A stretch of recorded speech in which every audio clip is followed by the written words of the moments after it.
Го следите неделното интервју на Радио Слободна Европа. Наш денешен гостин е францускиот амбасадор во земјава, неговата екселенција Кристијан Тимоние. Амбасадоре, Македонија веќе 9 месеци има ново раководство. Како ја оценувате работата на новите власти во однос на исполнувањето на итните реформски приоритети? Добър ден, благодарам. La Macédoine s'est engagée depuis 9 mois bientôt sur le chemin à nouveau des intégrations européennes et atlantiques, et elle le fait sur un agenda extrêmement ambitieux. Cet agenda ambitieux a été une partie importante du travail de réintégration que le gouvernement macédonien a mené pendant ces mois. Il y a bien sûr dans ces déclarations, dans ces agendas, une part de diplomatie publique. Et c'est très important que cette part existe. Il y avait dans les dernières années une véritable difficulté de l'image même de la Macédoine, et l'impression était qu'elle allait plutôt à reculons que de l'avant. L'important, bien sûr, c'est de garder la direction de ces réformes prioritaires, et de ce point de vue, nous sommes satisfaits des intentions exprimées par le gouvernement. Alors, après cette phase des intentions, qui est parfaitement réussie, et vient la phase de l'exécution. C'est naturellement la plus complexe. Beaucoup d'énergie a été perdue dans les toutes dernières années. Elle a été perdue dans les querelles internes. Elle a été aussi perdue par la baisse de l'enthousiasme de plusieurs administrations qui, naturellement, se trouvaient ou faire du surplace ou reculer. Et il y a du travail. La France est à vos côtés sur ces sujets.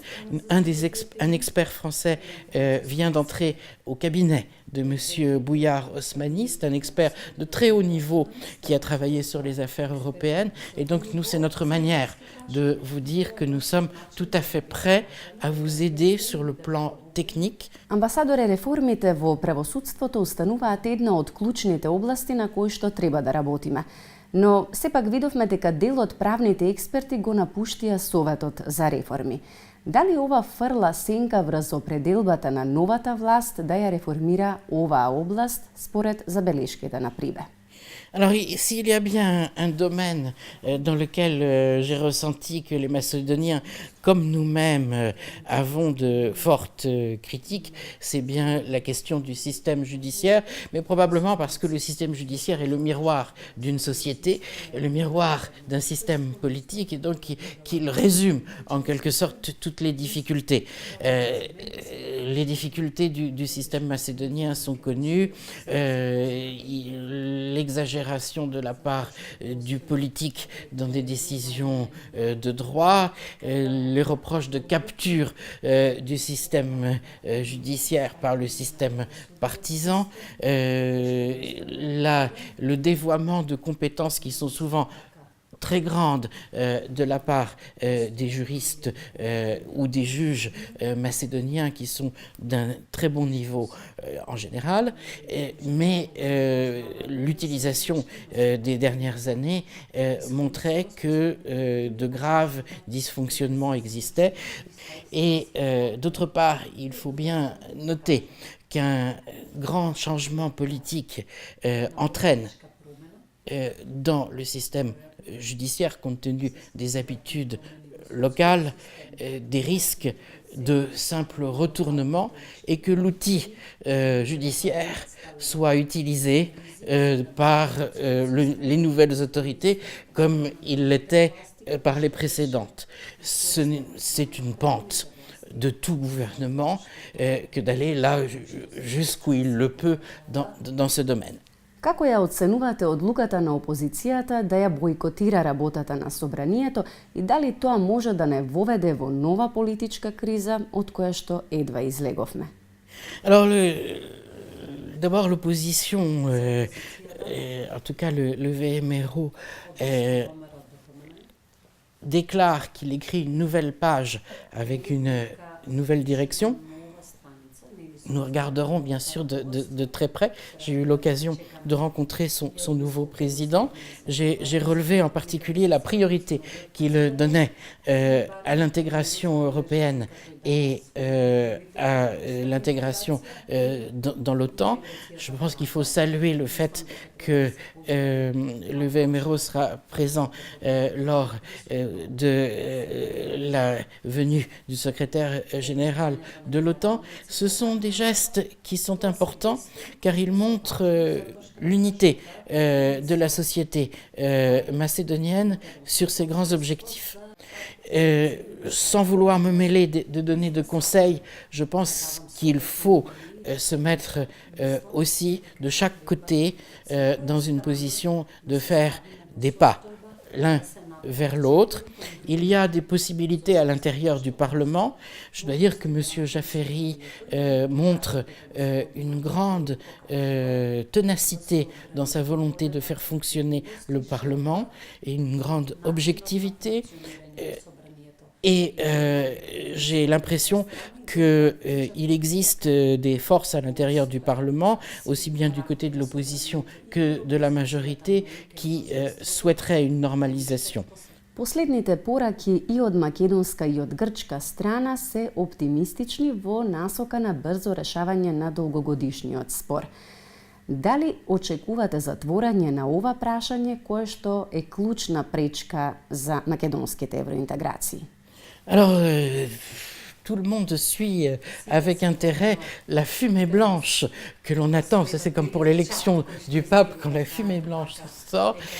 C'est un processus qui a été un processus très, très long et on ne sort pas en 2 jours de plus de 25 ans de problèmes.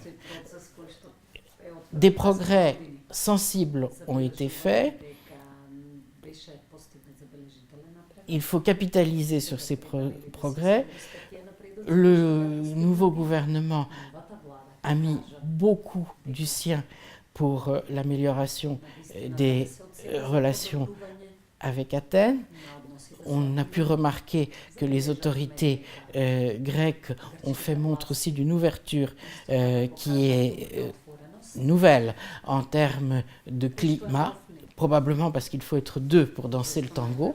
Et donc déjà, le fait qu'il y ait cet accord fondamental pour trouver une solution est un élément très très positif. D'un autre côté, cet isolement onomastique de la Macédoine n'est pas tenable, bien sûr, sur le long terme. Je crois qu'il y a un accord général dans la communauté internationale pour penser qu'une solution est nécessaire. On ne peut pas admettre que ces blocages soient perpétuels.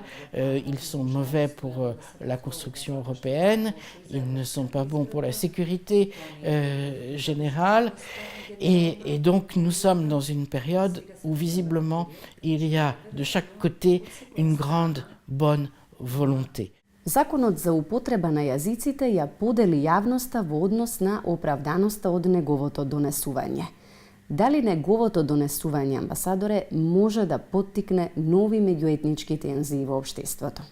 Alors, vous me posez une question difficile parce que dès les premières circulations du texte, j'ai essayé de le lire et de le comprendre. Je crois que je ne suis pas le seul et à avoir eu quelques difficultés. C'est un texte particulièrement compliqué dans sa rédaction et dans ses conséquences. Par ailleurs, je pense qu'il y a très certainement, pour être franc et ne pas vous parler la langue de bois, des marges d'amélioration dans dans la rédaction qui sont possibles. Ce sont des discussions qui probablement même les décrets ou la manière d'exécution de la loi après un processus qui pour l'instant n'est pas terminé, donc sur lequel je n'ai pas à me prononcer, mais il y a certainement un travail d'application à faire. L'important en effet, et votre question est tout à fait excellente de ce point de vue, c'est que cela ne devienne pas un thème intercommunautaire. Et je pense, d'après les réactions de la communauté albanaise, comme d'après les réactions des autres communautés, que malgré les critiques, malgré les questions qui se posent, la volonté de vivre ensemble, de progresser vers l'intégration européenne passe très avant cette loi assez complexe et qui certainement a une valeur symbolique importante pour la communauté albanaise, et donc il faut le prendre en considération. Амбасадоре Тимоние, ви благодарам за разговорот. Merci. Вам, почитувани, ви благодарам за вниманието со кое не следевте. Довидување.